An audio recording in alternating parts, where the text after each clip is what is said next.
ഇവാഞ്ചലിയും അനുദിന സുവിശേഷ വിചിന്തനം. ഈശോ മിശിഹായ്ക്ക് സ്തുതിയായിരിക്കട്ടെ. ആണ്ടുവട്ടത്തിലെ 2-ാം വാരം ചൊവ്വാഴ്ച. ഇന്ന് നമ്മൾ വിശുദ്ധ സെബസ്ത്യാനോസിന്റെ തിരുനാൾ ആഘോഷിക്കുന്നു.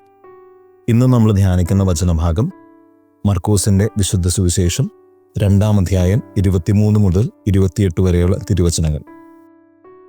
ഒരു സാബത്ത് ദിവസം കർത്താവും തൻ്റെ ശിഷ്യന്മാരും വയലിലൂടെ പോകുമ്പോൾ നെൽക്കതിരുകൾ പറിച്ചു തിന്നതിനെ എതിർത്ത് സംസാരിക്കുന്ന ഫരിസേയരെ സാബത്തല്ല, മറിച്ച് മനുഷ്യന് വേണ്ടിയിട്ടാണ് സാബത്ത് ഉണ്ടായിരിക്കുന്നത് എന്നുള്ള കാര്യം കൃത്യം പറഞ്ഞു വെക്കുന്ന ക്രിസ്തു. ആ ഒരു സംഭവമാണ് നമ്മൾ ധ്യാനിക്കുന്നത്. ഈ വചനത്തിൽ ഒരു ധ്യാനികോ കർത്താവ് ഒരിക്കലും സാബത്തിനെതിരെയല്ല, മറിച്ച് കർത്താവ് പറയുന്നത് സാബത്തല്ല എല്ലാം. പലപ്പോഴും ആ ഡേക്ക് പ്രാധാന്യം കൊടുത്തുകൊണ്ട് നമ്മൾ ഇത്രത്തോളം ഫോക്കസ്ഡ് ആയിട്ട് നിൽക്കുമ്പോൾ എവിടെയോ ജീവിക്കാൻ, ഒത്തൻറ്റിക് ആയിട്ട് ജീവിക്കാൻ നമ്മൾ മറന്നു പോകുന്നുണ്ട്. ആ ഒരു കാര്യത്തെയാണ് ഫരിസേയരോട് കർത്താവ് പറയുന്നത്. നിങ്ങൾ കണ്ണ് തുറന്ന് കാണുക, ഈ സാബത്തിന് വേണ്ടിയല്ല മനുഷ്യനുണ്ടായത്, മറിച്ച് ഈ മനുഷ്യന് വേണ്ടിയിട്ടാണ് സാബത്ത് ഉണ്ടായതെന്നുള്ള കാര്യമാണ്. ആ ഒരു റിയലൈസേഷൻ കൊടുക്കാനാണ് കർത്താവ് ആഗ്രഹിക്കുന്നത്. ഇവിടെ ചോദ്യം, കർത്താവ് ഇനി മുതൽ നിങ്ങൾ ഒരു സാബത്തിലും ഭക്ഷണം കഴിക്കാതിരിക്കരുത്, നിങ്ങൾക്ക് ഇഷ്ടമുള്ള പോലെ എന്ത് പണി വേണമെങ്കിലും ചെയ്തോ എന്ന് പറയുന്നതാണോ? കർത്താവ് ലൈസൻസ് കൊടുക്കുന്നതല്ല, മറിച്ച് സാബത്തിന് ഇഷ്ടമുള്ള പോലെ അത് ചെയ്യാം, ഇനി സാബത്തൊന്നും മാനിക്കേണ്ട ആവശ്യമില്ല എന്ന് പറയുന്നതല്ല. ഇതാണ് ഒരു റോങ് ഇന്റർപ്രിട്ടേഷൻ. കർത്താവ് സാബത്തിനെതിരെയായിരുന്നു എന്നല്ല.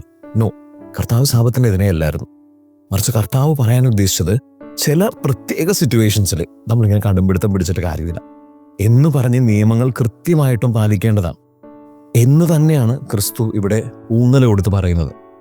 ഞാൻ ഓർക്കുന്നത്, പണ്ട് പള്ളിയിൽ കാറ്റീസം കുട്ടികളോട് നിങ്ങൾ കൈകൂപ്പി നിൽക്കണം, കുർബാനയുടെ സമയത്ത് ഉറക്കെ പ്രാർത്ഥിക്കണം എന്നൊക്കെ പറയുന്ന സമയത്ത് ഒരു കൊച്ചു വന്ന് പറഞ്ഞാണ്, ഒരു പയ്യൻ വന്ന് പറഞ്ഞാണ്, ഇങ്ങനെ ഈ ഒരു റിലീജിയസ് ചട്ടക്കൂടൊന്നും ആവശ്യമില്ല, കർത്താവ് സൃഷ്ടിച്ചതല്ല ഈ മതം മനുഷ്യർ സൃഷ്ടിച്ചതാണെന്നൊക്കെ പറഞ്ഞുകൊണ്ട് ഭയങ്കര ആരഗൻ്റായിട്ട് സംസാരിച്ചത് എന്ന് ഓർക്കുന്നുണ്ട്. അതിന് ഉദാഹരണമായിട്ട് അവരെടുക്കുന്ന എക്സാമ്പിൾസ് ഈ ഒരു പാസേജൊക്കെയാണ്. ഇവിടെയാണ് നമ്മൾ മനസ്സിലാക്കേണ്ടത്, കർത്താവ് സാബത്തിനെതിരെ അല്ലായിരുന്നു. അപ്പോൾ നിയമങ്ങൾ വളരെ പ്രധാനപ്പെട്ടതാണ്, പക്ഷേ ചില എക്സ്ട്രാ ഓർഡിനറി സിറ്റുവേഷൻസിൽ നമ്മൾ കടുംപിടുത്തങ്ങൾ പിടിക്കരുതെന്നാണ്. അല്ലാതെ നിയമങ്ങളെ മുഴുവനായിട്ട് മാറ്റാൻ കർത്താവ് പറയുന്നില്ല. ഇന്ന് ഈ വചനത്തെക്കുറിച്ച് ധ്യാനിക്കുമ്പോൾ ആത്മാർത്ഥമായിട്ട് കർത്താവിനോട് പ്രാർത്ഥിക്കാം, ദൈവമേ നിയമങ്ങളുടെ കാര്യം, അതിൻ്റെ സത്യം എന്താണെന്ന് മനസ്സിലാക്കാനും അതനുസരിച്ച് ആക്ച്വലി മനസ്സിലാക്കി ജീവിക്കാനുള്ള കൃപ നൽകണമേ. ചില സമയത്തെങ്കിലും ഞങ്ങൾ ചില കടുംപിടുത്തങ്ങൾ പിടിക്കുമ്പോൾ കർത്താവ് ഞങ്ങൾക്ക് ബോധ്യം തരണമേ, അവിടെയൊക്കെ ഒന്നും അത്രയും കടുംപിടുത്തം വേണ്ട എന്നുള്ളൊരു ബോധ്യം ഞങ്ങൾക്ക് തരണമേ എന്ന് പ്രാർത്ഥിച്ചുകൊണ്ട് നമുക്ക് ഇന്നത്തെ ദിവസമായിരിക്കാം. ദൈവം നിങ്ങളെല്ലാവരെയും സമൃദ്ധമായിട്ട് അനുഗ്രഹിക്കട്ടെ.